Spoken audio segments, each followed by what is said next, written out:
Hello guys, welcome to my channel. आज हम little women का एपिसोड नंबर 3 लेकर के आए हैं।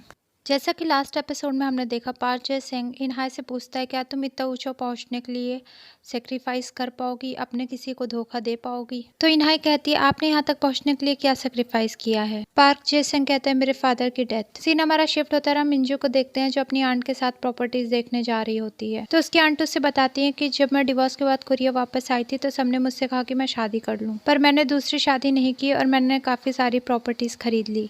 उस टाइम मेरे पास चॉइस थी कि मैं दूसरी शादी करूं या ये रिच लाइफ जीऊं। तो मैंने रिच बनने को चुना। रिच बनने के लिए हमें काफ़ी ज़्यादा सेक्रीफाइस करने पड़ते हैं। दूसरी तरफ हम देखते हैं पार्क ह्यूरेन इनहाय के साथ उसके घर पे आई होती है। पार्क ह्यूरेन इनहाय का घर देखते और उसे यकीन नहीं हो रहा था कि ये लोग इतने छोटे से घर में कैसे रहते हैं, जिसमें छोटे छोटे रूम्स है, कहीं की खिड़की नहीं खुल पाती, कहीं कोई प्रॉब्लम है तो कहीं कोई प्रॉब्लम है। दूसरी तरफ इंजू को उसकी आंट अपनी खरीदी हुई एक प्रॉपर्टी में ले जाती है और कहती है, अगर ये तुम्हें घर पसंद आता है तो मैं ये तुम्हें दे दूंगी। और उसकी आंट ये समझाती है कि हमें रिच बनने के लिए बहुत कुछ सेक्रीफाइस करना पड़ता है।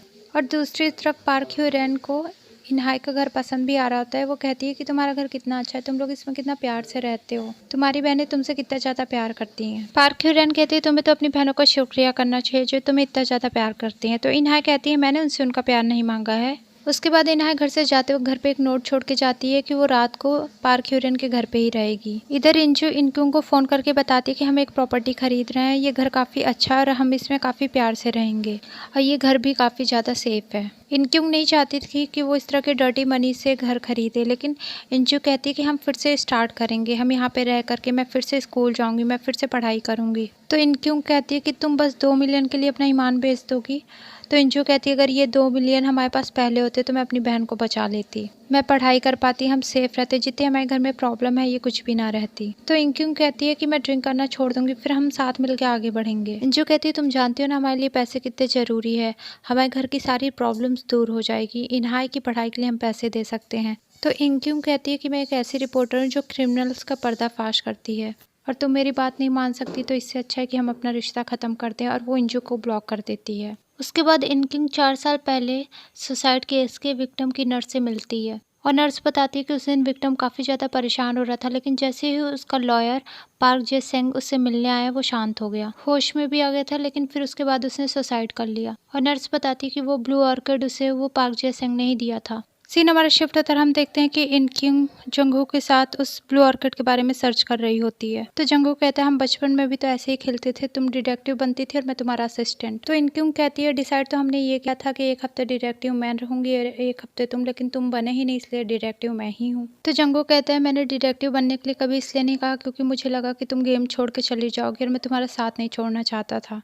दूसरी तरफ हम देखते हैं पार्क ह्यूरेन की मॉम इनहाय को एक मिशन पे ले जाती है और इधर हम जंगू को देखते हैं जो ऑर्किड के बारे में पढ़ रहा होता है कि इसे डेथ ऑफ ऑर्किड भी कहते हैं। सैन है इनहाय को एक ग्रीन हाउस में ले जाते हैं जहाँ पे घोस्ट ऑफ ब्लू ऑर्किड का पूरा पेड़ था। वो बताती है, इसे मेरे फादर ने छुपाया था क्योंकि इसे उगाना इलीगल है, क्योंकि ये बहुत ज़्यादा पॉइजनस होता है। फिर वो इनहाय को एक फूल तोड़ के देती है। इनहाय जैसे उस फूल को लेती है उसे काफ़ी अच्छा लगता है और वो उससे सूंघने लगती है। तो सैने उससे वो फूल लेकर के पेड़ पे लगा देती है और कहती है ये यहाँ पे ज़्यादा अच्छा लगेगा।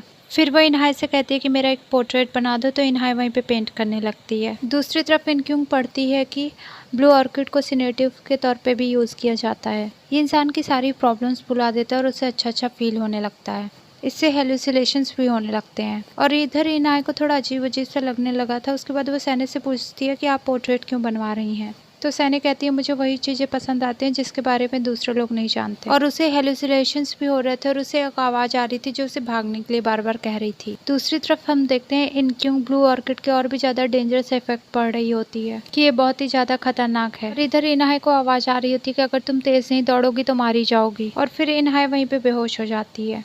उसके बाद हम देखते हैं कि इंजू भागते हुए हॉस्पिटल पहुंचती है, तो वहाँ पे उसे पता चलता है कि इनहाय को उसे एक हेरिटेड डिजीज़ है और तुरंत उसकी सर्जरी करवानी पड़ेगी। तभी इंजू इनक्यूंग को बताती है कि हमारी जो मरी हुई बहन थी उसे भी यही डिजीज़ था और वो भी इसी वजह से मर गई थी। फिर इंजू कहती है, 2 बिलियन का यूज़ मैं इनहाय की सर्जरी के लिए करूँगी। इनक्यूंग तैयार हो जाती है। तभी हमारा सीन शिफ्ट होता है और हम पार्क जे सेंग को देखते हैं, जिसे कि पता चलता है वो पब्लिक में दूसरे नंबर पे फेमस है। और तभी वहाँ पे डोयल आता है और उससे उसे पता चलता है कि अभी वो 70 बिलियन वॉन मिल नहीं रहे हैं, लेकिन जल्दी मिल जाएंगे। वो कहता है पैसे स्विट्जरलैंड में तो नहीं है, या तो वो हांगकांग में है या सिंगापुर में है। कोसोइंग पार्क जे-सिंग से कहती है कि आपको नंबर 1 पे आने के लिए कोई हार्ट टचिंग स्टोरी चाहिए। तभी वहाँ पे सैने आती है और वो बताती है कि इनहाई को एक बीमारी है, क्यों ना हम उसके इलाज में उसकी हेल्प करें। तो पार्क जे-सिंग कहता है चलो ठीक है, हमें हमारी हार्ट टचिंग स्टोरी मिल गई। सीन हमारा शिफ्ट होता है और हम देखते हैं डोयल इंजू को फोन करता है और उसको कहता है हाल फिलहाल में उन पैसों को यूज मत करना। लेकिन इंजू उसकी बात ही नहीं सुनती और योगा सेंटर चले जाती है वो पैसे लेने। पर वहाँ पे तभी सोयम आ जाती है और उसे पकड़ लेती है और उससे वो 2 बिलियन ले लेती है। तो इंजू कहती है प्लीज एटलीस्ट 100 मिलियन तो दे दो मुझे। तो स्वयं कहती है ये हमारे ही पैसे थे और उसे काफी ज्यादा परेशान करती है। वो इंजू से पूछती है कि तुम इन पैसों के लिए कितना गिर सकती हो और इन 100 मिलियन के लिए क्या क्या कर सकती हो। और फिर स्वयं इंजू को एक थप्पड़ जोर का मारती है। उसके बाद कहती है अगर तुम ऐसे ही 10 थप्पड़ और खा लोगे तो मैं तुम्हें 100 मिलियन दे दूंगी। इंजू तैयार हो जाती है और स्वयं उसे मारना शुरू करती है। 3-4 थप्पड़ के बाद ही इंजू गिर जाती है, तभी स्वयं उसे एक स्टिक से मारना शुरू कर देती है। स्वयं जैसे ही छठी बार इंजू को मारने वाली होती है तभी वहाँ पर डोयल आ जाता है और वो उसको रोक लेता है और डांटने लगता है। तो स्वयं कहती है ये तो इंजू की मर्जी से ही हो रहा है। तो इंजू कहती है हाँ 4 बार और बचे हैं, 4 बार और मार के मुझे ये पैसे दे दो। पर तभी वहाँ पे सैने आ जाती है और वो उसे रोक लेती है। वो स्वयं को डांटती है और इंजू को वहाँ से लेके जाती है। और सैने ने भी वैसी ही सैंडल पहनी थी और वो भी हुआयंग की तरह ही अपनी जैकेट इंजू को दे देती है। सैने हुआयंग की बात करने लगती है और कहती है कि हुआयंग तुम्हें भी यहाँ पे लेके आई थी ना, हुआयंग मेरी काफ़ी अच्छी दोस्त थी और उसे ही मैंने ये हील्स गिफ्ट की थी। ये सब कुछ तुम्हारा भी हो सकता है अगर तुम मेरी असिस्टेंट बन जाओ और बहुत कुछ मिलेगा। तो इंजू कहती है हुआयंग कभी भी तुम्हारी दोस्त नहीं हो सकती थी, क्योंकि तुम जैसी इतनी अमीर औरत हुआयंग जैसे गरीब लड़की की कभी फ्रेंड बन ही नहीं सकती। तो अगर मैं तुम्हारे यहाँ काम करने भी आ जाऊँ तो मैं तुम्हारी फ्रेंड नहीं बन सकती, मैं सिर्फ वहाँ जॉब करने आऊँगी। सैने इंजू के पास कुछ और ऑफर करने ही वाली होती है कि तभी इंजू को इनक्यूंग का फ़ोन आ जाता है और वो कहती है कि इनहाई की सर्जरी होने वाली है। और ये सुनते ही इंजू तुरंत हॉस्पिटल जाती है। इनहाई जब सर्जरी में होती है तो बाहर इनक्यूंग इंजू का फेस देख के कहती है कि ये क्या हुआ है। तो इंजू अपना फेस छिपाने लगती है और चश्मा लगा लेती है और कहती है कि इनहाई की सर्जरी हो जाएगी, पैसों की कोई दिक्कत नहीं आएगी। इनहाई की जब सर्जरी होने लगती है तो उसे वही सब याद आ रहा होता है कि वो भागने की कोशिश कर रही होती है और वो गिर जाती है और उसे वही सब आवाज़ें आ रही होती हैं। सर्जरी के बाद इनहाई अपनी मदर से बात करने के लिए कहती है। इंजू वीडियो कॉल करती है तो उसकी मदर कहती है कि इनहाई अभी मैं तुम्हारे पास आ नहीं सकती हूँ, मैं कुछ ही दिन बाद आ जाऊंगी। और उसकी मदर कहती है अभी यहाँ पे मैंगो का सीजन चल रहा है तो अभी यहाँ पे मुझे बहुत काम है। तो इनक्यू समझ जाती है और कहती है कि जरूर पापा ने कुछ गड़बड़ की है इसलिए ये इस तरह झूठ बोल रही हैं। तो इनक्यू अपनी मदर को कहती है कि तुम्हारे पास वापस आने के लिए पैसे नहीं इसलिए तुम आ नहीं सकती। फिर इनहाई अपनी मदर से कहती है कि पहले मेरा नाम इंसियो क्यों था और एक बार मेरा दिल धड़कना क्यों बंद हो गया था और एक बार मैं मर गई थी ना, जिसे सुनकर इंजू अपनी मदर को काफी डांटती है। और इंजू अपनी मदर से कहती है कि तुमने इनहाई को ये सब कुछ क्यों बताया जिसकी वजह से वो इतना परेशान हो रही है। और इंसियो के बारे में उसे बताने की क्या जरूरत थी। उसके बाद उसकी मदर इधर उधर की बातें बोलने लगती है। फिर इंजू उसे ब्लॉक कर देती है। उसके बाद पार्क जे-सिंग और उसकी वाइफ सैने और उनकी बेटी पार्क ह्यूरेन इनहाई से मिलने के लिए आते हैं और ये सब कुछ सूट हो रहा होता है ये दिखाने के लिए कि पार्क जे-सिंग कितना अच्छा इंसान है, वो लोगों की कितनी हेल्प करता है। इनक्यूंग रूम में आती है, जब वो देखती है कि ऐसा कुछ वीडियो शूट हो रहा है तो उसे काफ़ी ज़्यादा गुस्सा आता है। तो इनक्यूंग कहती है कि इनहाई को रेस्ट की ज़रूरत है, लेकिन इनहाई खुद ही कह देती है कि नहीं मुझे इंटरव्यू देना है। और वो पार्क फैमिली की काफ़ी बड़ाई कर रही होती है कि ये लोग कितने अच्छे हैं, मेरा इलाज करवा रहे हैं, जिससे सुन के उसकी दोनों बहनें अपसेट हो जाती हैं लेकिन कुछ नहीं कहती। ये दोनों बाहर जाती है तो इनक्यूंग इंजू से लड़ रही होती है कि पार्क फैमिली इनहाई को क्यों बचा रही है, वो पैसे क्यों लगा रही है। और पार्क जे-सिंग दूर से देख रहा होता है, वो भी वहाँ पे आ जाता है। तो पार्क जे-सिंग कहता है कि मैं तुम्हारी बहन का इलाज करवाऊँ, इसका मतलब ये नहीं कि जो तुम मेरे खिलाफ इन्वेस्टिगेशन कर रही हो उसे रोक दो, तुम अपनी इन्वेस्टिगेशन जारी रखो। इधर दिखाते हैं स्वयं जैसे ही इनहाई की पेमेंट करने वाली थी पार्क फैमिली की तरफ से, तभी वहाँ पे इनक्यूंग अपनी आंट को लेके आ जाती है और उसकी आंट कहती है कि इनहाई हमारी फैमिली की बच्ची है तो दूसरों को इन्वॉल्व होने की ज़रूरत नहीं है इसमें, और हमारे पास इतने पैसे हैं कि हम उसका इलाज करवा सकते हैं। तो पार्क जे-सिंग कहता है ऐसी कोई बात नहीं, वो हमारी स्कॉलरशिप स्टूडेंट है, इसलिए हम उसे फंड कर रहे हैं और हम चाहते हैं कि उसका फ्यूचर ब्राइट हो और उसकी सेहत भी हेल्थी रहे, और इसीलिए हम उसका इलाज करवा रहे हैं।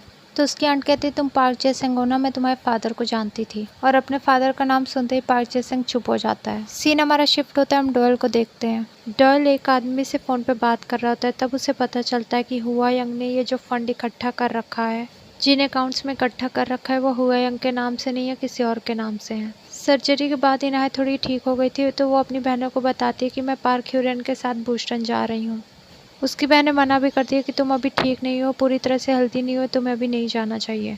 पर इनहाई नहीं मानती और वो कहती है कि मुझे फ़ौरन जाना ही है पार्क ह्यूरेन के साथ। उसके बाद ये नहाय कहती है कि मैं सीधे हॉस्पिटल से निकलने के बाद पार्क फैमिली में ही जाऊंगी, क्योंकि फॉरेन कंट्री में मैं जाऊंगी तो वहाँ मुझे सब कुछ आना तो चाहिए, कैसे उठना है, कैसे बैठना है, कैसे खाना पीना है। तुम लोगों के साथ रह के मुझे कुछ भी नहीं आता, यहाँ तक कि मैं किसी रेस्टोरेंट में भी नहीं गई, और तुम दोनों से मैं क्या सीख पाऊंगी, इसलिए मैं पार्क फैमिली में जा रही।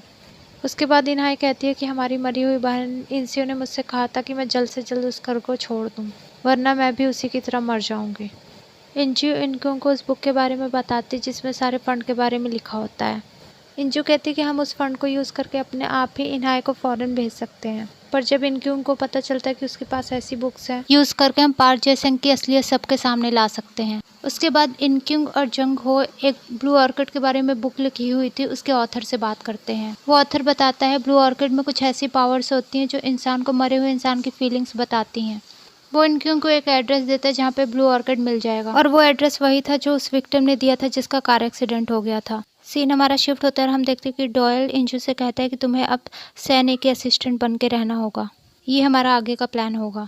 और वो ये भी बताता है कि हुआयंग इंजू की आइडेंटिटी यूज़ कर रही थी सिंगापुर में, वो जहाँ पे रह रही थी वहाँ इंजू नाम से रह रही थी। उसने अपने फ़ंड को 7-8 अकाउंट में ट्रांसफ़र कर रखा है, और वो सब फंड इंजू के ही नाम पे हैं। और तभी इंजू को याद आता है कि एक बार हुआयंग ने उससे कुछ पेपर्स पे साइन करवाए थे, और इंजू ने साइन कर दिए थे। इंजू ये सुनने के बाद काफ़ी ज़्यादा कंफ्यूज हो जाती है और डॉयल से कहती है मुझे जल्द से जल्द सिंगापुर भेज दो।